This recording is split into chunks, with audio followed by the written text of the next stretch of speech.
Hello everyone. Today's topic is isotopes. So isotopes are atoms of same element having same atomic number but different mass number. It means isotopes same element वाले atoms होते हैं जिनके atomic number same होते हैं but mass number different होते हैं. Atomic number and mass number हमने last video में discuss किया था. So अगर आपको वहाँ पे problem है तो आप वहाँ से देख सकते हैं. So first example हमने यहाँ पे लिया है हाइड्रोजन का. तो हमने डेफिनेशन में देखा था एटम्स ऑफ सेम एलिमेंट. यहाँ पे एग्जांपल में जब आप देखेंगे हम आइसोटोप्स के हाइड्रोजन के 3 आइसोटोप्स बता रहे हैं, उनके सेम एलिमेंट है, मींस हाइड्रोजन का ही है, हाइड्रोजन का ही है, हाइड्रोजन का है, हैविंग सेम एटॉमिक नंबर. तो एटॉमिक नंबर हमेशा हम सबस्क्रिप्ट में लिखते हैं, मींस नीचे लिखते हैं. तो 1 1 1 है तीनों में. और मास नंबर डिफरेंट होता है बट डिफरेंट मास नंबर. तो मास नंबर ऊपर पे लिखते हैं 1 2 एंड 3. अगर आप इनके नाम देखेंगे तो जिसका एटॉमिक नंबर 1 है, मास नंबर 1 है, उसका नाम है प्रोटियम. जिसका एटॉमिक नंबर 1 है, मास नंबर है 2, वो है ट्यूट्रियम. एंड जिसका एटॉमिक नंबर 1 और मास नंबर है 3, उसका नाम है ट्राइटियम. नेक्स्ट एग्जांपल है कार्बन का. कार्बन के भी 3 आइसोटोप्स होते हैं. सो एटॉमिक नंबर तो तीनों में ही सेम है. एटॉमिक नंबर 6 होता है कार्बन का. एटॉमिक नंबर आपको लर्न करना है. यहाँ पे मास नंबर आपको देखना है कि 12, 13 एंड 14. इनका ऐसा सच कोई नाम नहीं है बट आपको अगर पूछ लेते हैं कि कौन से 3 आइसोटोप्स होते हैं तो आपको सिंबल के फॉर्म में ही बताना है. Next chlorine. क्लोरीन के 2 आइसोटोप्स हैं. Cl सिंबल से डिनोट करेंगे. Cl होता है symbol. Atomic number 17, mass number 35. Atomic number 17, mass number 37. Oxygen. Oxygen को हम O से डिनोट करते हैं. Atomic number 8, mass number 16. Atomic number 8, mass number 18. Potassium. Potassium को हम K से डिनोट करते हैं. Atomic number 19, mass number 39. Atomic number 19, mass number 41. So carbon and hydrogen के 3 आइसोटोप्स हैं. क्लोरीन, ऑक्सीजन एंड पोटेशियम के 2 आइसोटोप्स हैं. इसमें जो सबसे इम्पॉर्टेंट आपको याद रखने हैं वो है hydrogen, most important, and then carbon and chlorine. So अगर हम आगे बढ़ें तो नेक्स्ट टॉपिक है प्रॉपर्टीज़ ऑफ आइसोटोप्स. आप साइड में देख सकते हैं मैंने यहाँ पे फिजिकल एंड केमिकल लिखा हुआ है. यहाँ पे मुझे ये बताना था आपको कि प्रॉपर्टीज़ मेनली 2 टाइप की होती है, physical properties and chemical properties. ये बहुत कॉमन टॉपिक रहता है केमिस्ट्री में. तो फिजिकल प्रॉपर्टीज़ क्या होती हैं? फिजिकल प्रॉपर्टीज़ किसी भी एलिमेंट की वो होती हैं जो आप फिजिकली देख रहे हैं, मींस आप उसको ऑब्जर्व कर रहे हैं, आप उसका फिजिकल अपीयरेंस देख रहे हैं और डेंसिटी देख सकते हैं, बॉइलिंग पॉइंट कितना है, मेल्टिंग पॉइंट कितना है, ये सब कुछ जो होती हैं ये फिजिकल प्रॉपर्टीज़ में आती हैं. केमिकल प्रॉपर्टीज़ ये बताती है अगर आप किसी भी केमिकल से और ऑक्सीजन से, वाटर से, वेपर से रिएक्ट कर रहे हैं तो क्या बन रहा है. सो वो बताती हैं केमिकल प्रॉपर्टीज़. फर्स्ट प्रॉपर्टी है आइसोटोप्स की. Isotopes have similar chemical properties, means isotopes के पास सेम केमिकल प्रॉपर्टीज़ रहती है, चाहे 2 आइसोटोप हो किसी एलिमेंट के, 3 आइसोटोप्स हो. तो ये क्यों होता है ये हमको यहाँ पे देखना है. क्वेश्चन भी यही आता है कि why isotopes have similar chemical property. So सबको ये पता है एटॉमिक नंबर जो होता है वो नंबर ऑफ प्रोटॉन्स के इक्वल होता है और नंबर ऑफ इलेक्ट्रॉन्स के भी इक्वल होता है. और जब हमने लास्ट वीडियो में इलेक्ट्रॉनिक कन्फिग्रेशन कैलकुलेट किया था तो हमको पता है कि हमने एटॉमिक नंबर को देख के ही इलेक्ट्रॉनिक कन्फिग्रेशन कैलकुलेट किया था. तो जो मेन रीज़न है इसका कि इनकी सिमिलर केमिकल प्रॉपर्टीज़ क्यों होती है वो इसलिए है क्योंकि chemical properties are determined by electronic configuration. अगर हमें किसी भी एलिमेंट की केमिकल प्रॉपर्टीज़ पता करनी है तो वो हम इलेक्ट्रॉनिक कन्फिग्रेशन से ही पता लगा सकते हैं. एंड इलेक्ट्रॉनिक कन्फिग्रेशन जो होता है वो एटॉमिक नंबर पर डिपेंड करता है. एटॉमिक नंबर जो सारे आइसोटोप्स का होता है वो सेम होता है जैसे डेफिनेशन में दिया था. That's why isotopes have similar chemical properties.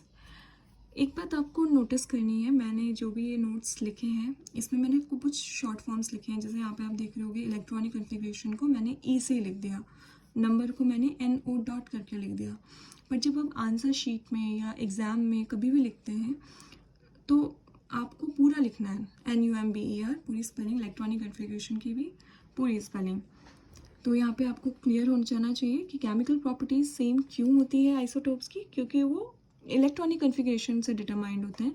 And electronic configuration जो होता है वो मेनली डिपेंड करता है एटॉमिक नंबर पे. और आइसोटोप्स की डेफिनेशन में हमने यही देखा था, they have same atomic number but different mass number. So different mass number होने से ही हमारा सेकेंड प्रॉपर्टी बन जाती है, that is isotope differ in physical properties. Mainly कौन से physical properties? Density, boiling point. तो physical properties are determined by mass number. तो यहाँ से ये क्लियर हो गया, जो फिजिकल प्रॉपर्टीज़ होती हैं वो मास नंबर से डिटरमाइंड होती हैं. मास नंबर आइसोटोप में डिफरेंट होता है. क्यों? क्योंकि वहाँ पे जो नंबर ऑफ न्यूट्रॉन्स, सॉरी यहाँ पे मैंने गलत लिख दिया, इलेक्ट्रॉन्स तो सेम होते हैं, नंबर ऑफ न्यूट्रॉन्स डिफरेंट होते हैं. अगर आपको लास्ट वीडियो का याद ना हो तो मैं यहाँ पे लिख देती हूँ, मास नंबर जो होता है वो हमेशा इक्वल होता है प्रोटॉन के एंड न्यूट्रॉन के. इलेक्ट्रॉन्स के केस में प्रोटॉन्स जो होते हैं वो इक्वल्स होते हैं क्योंकि वो नंबर ऑफ एटॉमिक नंबर के बराबर होता है और नंबर ऑफ इलेक्ट्रॉन्स के बराबर होते हैं. बट जो नंबर ऑफ न्यूट्रॉन्स होता है वो हर आइसोटोप का चेंज होता रहता है, जिस वजह से उसका मास नंबर भी चेंज होता रहता है. सो यहाँ से क्वेश्चन बनता है कि why isotopes have different physical properties, why isotopes have similar chemical properties. तो यहाँ से आपको रीज़न लिखना है. यहाँ पे एग्जाम्पल में देख लेते हैं. तो ये आइसोटोप है हाइड्रोजन का, प्रोटियम 11 वाला. इसका बॉइलिंग पॉइंट है 20.38 केल्विन. केल्विन टेम्परेचर की एसआई यूनिट होती है. सेकेंड आइसोटोप है ड्यूटेरियम, जिसका एटॉमिक नंबर है 1, मास नंबर है 2. इसका बॉइलिंग पॉइंट है 23.5 केल्विन. तो हम देख रहे हैं कि जो सेकेंड वाला आइसोटोप है उसका बॉइलिंग पॉइंट ज़्यादा दिख रहा है. ऐसा क्यों? Higher mass number higher boiling point. जितना मास नंबर ज़्यादा बढ़ेगा उतना बॉइलिंग पॉइंट भी बढ़ेगा. अब यहाँ से क्वेश्चन 10th के बोर्ड एग्ज़ाम में हमने बहुत बार देखा है कि वहाँ पे सीरीज़ दे दी जाती है. मतलब आपको 3 आइसोटोप्स कुछ भी जम्बल्ड करके दे दिए जाएंगे और आपको increasing order decreasing order of boiling point लगाने के लिए दे दिया जाएगा. तो उसके लिए आपको ये बॉइलिंग पॉइंट की वैल्यू याद करने की ज़रूरत नहीं है. अगर आपको ये याद है कि जिसका मास नंबर ज़्यादा है उसका बॉइलिंग पॉइंट ज़्यादा होगा, तो चाहे डिक्रीजिंग ऑर्डर में दिया जाए चाहे इंक्रीजिंग ऑर्डर में दिया जाए, आप दोनों ही कर लोगे. ओके, तो नेक्स्ट टॉपिक है यूजेस ऑफ आइसोटोप्स. अब आइसोटोप के यूजेस क्या होते हैं? सो फर्स्ट आइसोटोप जो है वो है कोबाल्ट. यहाँ पे हमको ये बताना बहुत ज़रूरी है कि कौन सा कोबाल्ट का कौन सा आइसोटोप किस चीज़ में यूज़ हो रहा है. हम ऐसे नहीं लिखेंगे it is used in cancer treatment, isotopes are used in treatment of quarter, are used in geological material. ऐसा कुछ नहीं लिखना है हमें बताना है मेनली कौन सा आइसोटोप. कोबाल्ट का 27 atomic number and 60 mass number वाला यूज़ होता है in the treatment of cancer. Second, carbon atomic number 6, mass number 14, use in determining age of historical and geological material. Historical and geological material आपने बहुत बार news में देखा होगा, ये bones dinosaur के मिली है जो कि इतने साल पुरानी है या इसकी एज इतनी है. तो ये सब जो कैलकुलेट होता है वो इस वाले आइसोटोप से होता है. Next, uranium. Uranium atomic number 92, mass number 235, as a fuel in nuclear reactor. Next, iodine atomic number 53, mass number 131, used in treatment of goitre. So ये सारे आइसोटोप्स के यूजेस हैं. Next topic, isobars. atoms of different element with same mass number but different atomic number.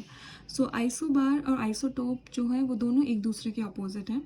यहाँ पे different element हो गया, वहाँ पे सेम एलिमेंट था.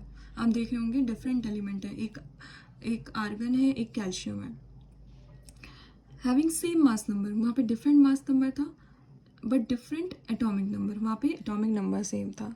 सो आप यहाँ पे एग्जाम्पल देखेंगे, एक आर्गन का दे दिया है, एक कैल्शियम का दे दिया है. इनके एटॉमिक नंबर दोनों के डिफरेंट है बट मास नंबर सेम है और एलिमेंट भी डिफरेंट है. नेक्स्ट, क्रोमियम का एंड आयरन का एटॉमिक नंबर डिफरेंट, एक का 24 एक का 26, मास नंबर सेम है 54 एंड 54.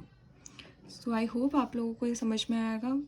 बहुत छोटा सा टॉपिक था बट ये कंप्लीट कराना बहुत ज़रूरी था और इम्पॉर्टेंट भी है. मेनली आइसोटोप्स और आइसोबार्स क्वेश्चन में पूछ लिए जाते हैं, एग्जाम्पल पूछ लिए जाते हैं. यूजेस आइसोटोप्स के बहुत इम्पॉर्टेंट हैं और प्रॉपर्टीज़ भी बहुत इम्पॉर्टेंट हैं. So thank you and have a nice day.